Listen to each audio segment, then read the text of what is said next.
여러분, 알고 어떤 일을 만난 사람과 아무 생각 없이 대책 없이 어떤 일을 당하는 사람은 완전히 다른 거예요.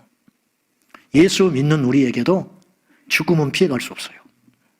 코로나가 예수 믿는다고 피해갑니까? 교통사고가 교회 오는 길이라고 피해갑니까?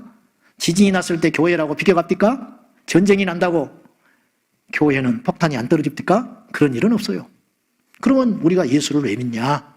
똑같이 고난당하고 똑같이 재난을 당하지만 우리는 알고 당한다 이거예요. 이 끝을 아는 사람이라 이거예요.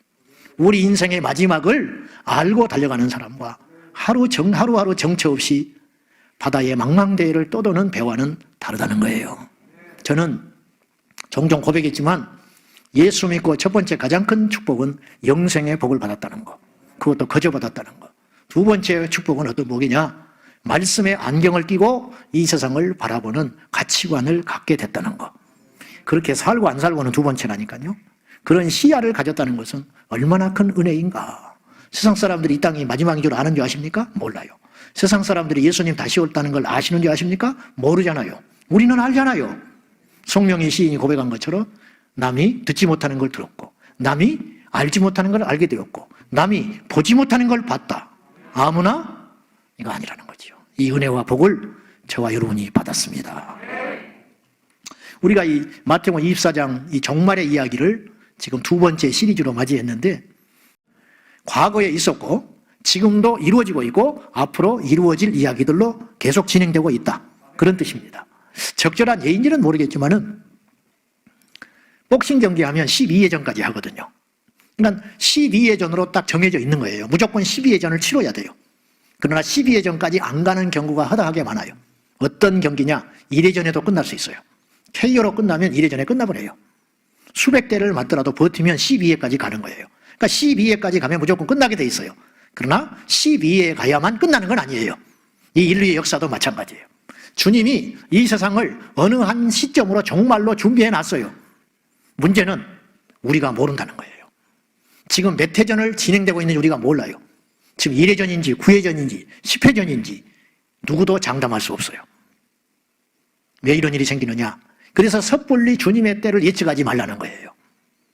적그리스도가 나타나야 되고 징조들이 나타나야 그리고 주님이 성전에 임하실 것이기 때문에 이스라엘의 성전이 있어야 되거든요. 없잖아요. 성전 건립 되려면 아직 몇십 년은 걸리겠네. 그리고 천하 만국의 복음이 전해져야 주님이 오신다고 했는데 아직 안 전해진 것 같아. 이건 우리 생각이라는 거예요. 우리는 불완전하기 때문에 성경을 100% 제대로 해석할 수 있는 사람은 아무도 없어요. 그래서 한계가 이것에 있기 때문에 섣불리 해석만 믿고 기다리다가 큰일 난다. 오늘 이 예배가 끝나기 전에 예수님 오셔도 우리는 할 말이 없는 거예요. 왜냐? 주님의 뜻은 그것이었다면. 그러므로 섣불리 함부로 여기 있다 저기 있다 이때다 저때다 소리에 현혹되지 않는 지혜가 저와 여러분에게 있어야 할 것입니다. 분명한 것은 지금까지 우리 주님은 아직 재림하지 않으셨고 언제든지 재림할 수 있다. 그거는 우리가 알고 있다는 뜻입니다. 오늘의 주제 두 번째, 난리의 소문에 대해서 말씀 나누겠습니다. 난리라는 뜻은 전쟁이나 폭동, 재해 등으로 세상이 몹시 어지럽고 무질서하게 된 상태를 일컬어서 난리라고 합니다.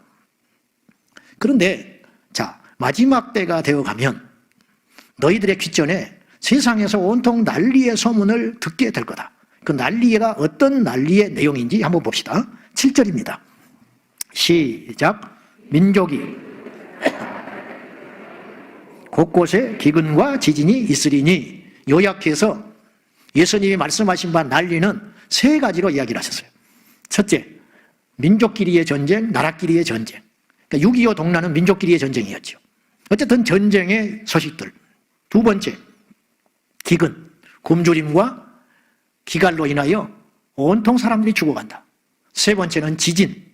이런 이야기들을 너희들이 듣게 될 것이다. 그렇게 말씀하신 거예요. 자, 아까 이미 성취된 내용도 꽤 있다고 그랬어요. 성전 파괴만이 아니고. 보세요. 예수님 당시에는 전쟁이 없었을까요? 이스라엘이 전쟁에서 져가지고 로마에게 속국이 된 겁니다. 예수님 당시에도 크고 작은 전쟁의 소문이 들려왔어요. 기근이 예수님 당시에 없었을까요? 기록에 안 남아 있어서 그렇지 그 당시에 기근이 일어나가지고 굶어 죽고 흉년에 죽는 사람은 없었을까요? 있었습니다. 그러니까 그때도 종말이었어요. 지금까지 종말이 되는 거예요. 자, 9절 한번 보실랍니까? 9절. 자, 시작. 그때에 환난에 넘겨주겠으며 너희를 죽이리니 너희가 내 이름 때문에 모든 민족에게 미움을. 여기서 너희가 누구예요? 본문에 따라서 해석을 하면 예수님의 제자들이에요. 이들이 예수님 부활 승천하신 후에 교회 복음을 전할 적에 핍박받아서 이들이 환난에 넘겨졌고 이들이 순교했습니다. 그러니까 이건 이루어졌어요. 이미. 우리의 입장에서 볼 때는 이미 이루어진 사건이에요. 근데 이 너희를 제자들로 국한하지 않고 말씀을 읽는 우리로 볼 때에 이 말씀은 이루어져 가고 있는 것이죠. 아멘. 그래서 하나님의 말씀에 특별히 종말적 말씀은 이루어졌고 이루어지고 있고 이루어질 것이다. 근데 이제 우리의 관심은 이루어진 것에 대해서는 관심을 가질 이유는 없어요. 역사를 바꿀 수 없기 때문에 앞으로 우리가 당하게 될 성취될 예언의 말씀에 대하여 관심을 갖는 것이 지혜이겠지요. 이제 거기에다가 우리가 주목을 하고 말씀들을 보자 이 말이에요.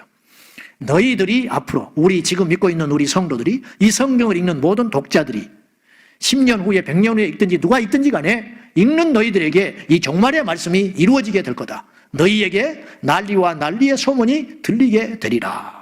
그 난리의 첫 번째 소문은 무엇으로 나타나느냐? 전쟁. 전쟁은 아까도 말했다시피 지금만 일어나고 있는 현실은 아니에요. 예수님 당시에도 전쟁이 있었어요. 로마 제국, 헬라 제국의 전쟁, 그리고 중세로 넘어가서 십자군 전쟁, 페르시아가 서방을 침범한 이야기들, 그리고 몽골 제국이 유럽을 침입한 이야기들, 그리고 나니까 나중에 산업화 시대가 열려가지고 부와 신문물을 장착한 영국을 필두로 한 서방 세력들이 아시아와 아프리카를 침략한 사건은 우리가 잘 알고 있습니다. 그리고 났더니 1차 세계대전이 일어났지요. 2차 세계대전이 일어났지요. 그리고 가장 최근에 우리가 난리의 난리 중에 전쟁의 소문을 들은 이야기는 어떤 그나마 큰 전쟁은 제가 볼 때 걸프전이라고 여겨져요. 1990년대 중반에 미국이 이라크를 침공한 일이 있었죠. 그래서 후세인 정권을 무너뜨려 버렸어요. 조금 그래도 버틸 줄 알았는데 상대가 안 돼 버렸어요. 사막의 폭풍작전, 그리고 이제 아프가니스탄, 이런 전쟁들. 앞으로도 예측되는 전쟁들이 기다리고 있어요. 연일 지금 우리 뉴스와 보도에 나오고 있는 러시아가 우크라이나를 침공할지 모른다. 이런 이야기들. 미국은 거기에 맞서서 8,500명의 병사를 파병하겠다. 그리고 2,400억에 달하는 전쟁 물자들을 제공하겠다고 이야기를 했어요. 우크라이나를 침공하는데 미국이 왜 나섭니까? 우크라이나가 유럽 나토에 가입이 돼 있어가지고 러시아 턱 밑에서 러시아의 반기를 들 수 있기 때문에 러시아가 그냥 둘 수 없는 거예요. 러시아 입장에서는. 또 러시아가 우크라이나를 침공하는 것을 미국이나 유럽의 국가들은 그냥 눈 뜨고 볼 수 없는 거예요. 이런 첨예한 어떤 국제 관계 속에서 한 가지 위험하고도 다양한 일이 있는데 함부로 전쟁을 지금은 안 한다는 거예요. 왜냐? 핵이 있기 때문에. 일단 과거와 달리 지금은 전쟁이 났다 하면 어디서든지 간에 3차 대전으로 확장될 가능성이 많기 때문에 또 반대로 함부로 전쟁을 안 해요. 그러나 일단 했다 하면 큰일이 생기는 구조가 오늘 이 시대의 전쟁의 특징이라 볼 수 있어요. 그 다음에 이제 이스라엘과 이란도 심상치 않아요. 이란이 핵을 가지려고 하거든요. 그러니까 이제 이스라엘이 만약에 볼 때에 이란이 핵을 거의 완성해 간다든지 가지려고 하는 것이 보이면 이스라엘은 이미 핵을 갖고 있거든요. 근데 이란이 핵을 갖게 되면 이스라엘은 당장 위협이 되는 거예요. 그러면 이스라엘의 특성상 미국을 등에 업고 그냥 넘어가지 않아요. 그냥 그날로 침공해 버릴 거예요. 폭격해 버리고. 그러면 이 무슬림 아랍 사람들이 가만히 있겠습니까? 이것도 어떻게 전쟁이 틀지 몰라요. 그럼 이란이 핵을 안 가져가면 되는데 이란의 입장에서는 힘없는 자기 나라를 지키는 것은 북한처럼 핵을 갖는 것이라고 생각하는 거예요. 그러니까 이 야욕을 못 버리는 거예요. 우리나라와 북한도 역시 화약고 중에 하나지요. 우리는 지금 휴전선에 살고 있는 거예요. 국경이 아니잖아요. 주민들은 굶어 죽어가는데 어떻게 된 일인지 미사일 발사를 5번이나 했어요. 이 와중에 새해 들어서. 뭐 때문에 그 짓을 하고 있냐 이 말이에요. 미국이 가만히 있어서 그렇지 북한이 그런 미사일 시험을 자꾸 실험을 하는 것은 대륙간 탄도미사일을 완성하려고 그러는 거예요. 만약에 북한의 기술력의 미사일 기술력이 태평양을 건너서 미국 본토를 때릴 수 있다고 판단이 되거든. 미국 정보국에서 판단이 되면 이미 북한은 핵을 가졌다고 저는 생각하는데 그 핵을 실어서 미국의 본토를 공격할 수 있다고 여겨질 때가 되면 미국이 그냥 있지 않죠. 우리나라를 지켜주려고 하겠습니까? 그냥 가서 폭격해버리면 그 피해는 고스란히 남한이 보게 되겠죠. 이런 일촉즉발의 전쟁의 조건과 환경들이 전 세계적으로 널려 있는 가운데 우리가 살아가고 있다. 옛날에는 위험하지 않았냐? 옛날에도 위험했지만 점점 위험해지는 시대에 살고 있다, 그런 뜻입니다. 이것이 난리의 소문이 들리게 될 거다. 적절한 예인지는 모르겠지만 재벌 총수가 아들을 유학 보냈다가 몰래 데리고 왔어요. 그리고 자기 계열 회사에다가 말단 직원으로 취직을 시켜놨어요. 왜냐? 배우라고. 그래야 네가 나중에 내 사업장을 이걸 이어받을 수 있지 않겠냐. 그렇게 할 거 아니에요. 지혜로운 아버지가 밑에서부터 배워라. 사원들이 무슨 생각을 하는지, 직장생활을 어떻게 하는지. 그래야 네가 나중에 그들을 잘 리더십을 발휘할 수 있지 않겠냐. 근데 어느 날 인사 이동 처리됐어요. 정리해고를 한다는 거야. 막 뒤숭숭한 소리들이 들려와. 얼마가 감원되고 어느 부서는 없어진다고 그러고 막 그런 얘기가 들어오면 사원들이 어찌할 줄 모르잖아요. 이 어려울 때에. 근데 재벌 총수 아들도 거기에 섞여 있잖아요. 이 아들이 무서워할까요? 이 아들이 입맛이 없을까요? 그렇지 않잖아요. 똑같이 몸담고 있지만 다르잖아요. 신분이 다르잖아요. 똑같이 전쟁 난다니까요.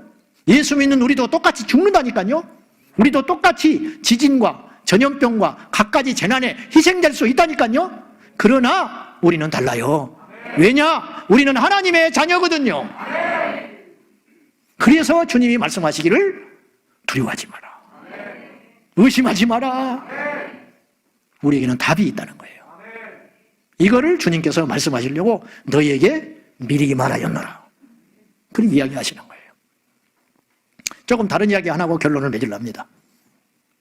이제 여러분들이 설교들을 많이들 들으시니까 여기저기 예수님의 재림은 환난 전에 있을 것이냐 후에 있을 것이냐. 그래서 이제 흔히 환난 전 휴거설이니 환난 후 휴거설이니 이걸 이야기를 많이 해요. 여러분도 이제 둘 중에 하나를 취사 선택하실 터인데 무엇을 믿든지 간에 구원과는 상관은 없어요. 그러나 삶의 태도는 달라질 수 있지요.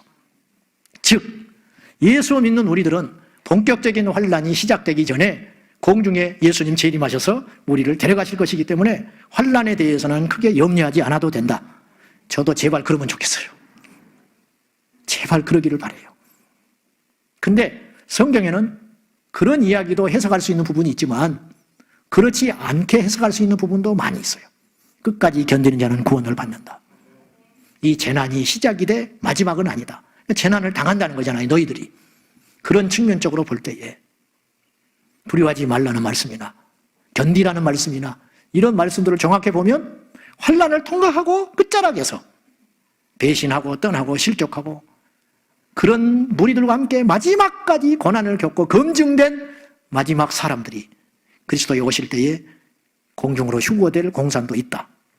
그렇기 때문에 우리는 영적으로 안전하기 위해서는 어떤 걸 선택해야 되느냐?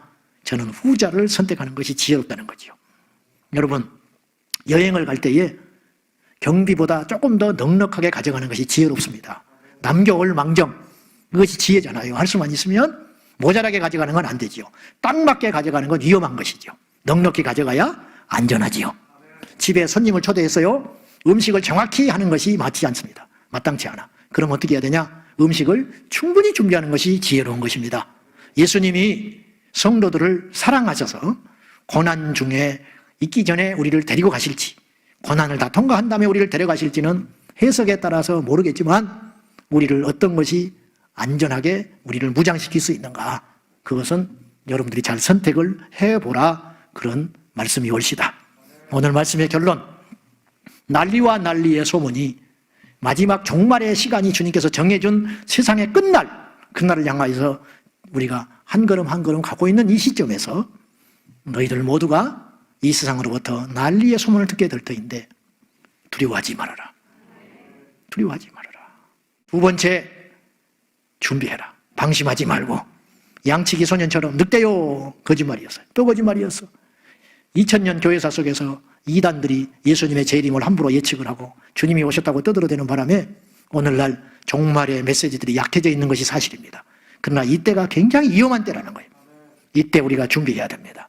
조심해야 됩니다. 깨어 일어나는 우리 온 성도가 되셔서 난리와 난리의 소문을 들을 때에 올 것이 오는구나.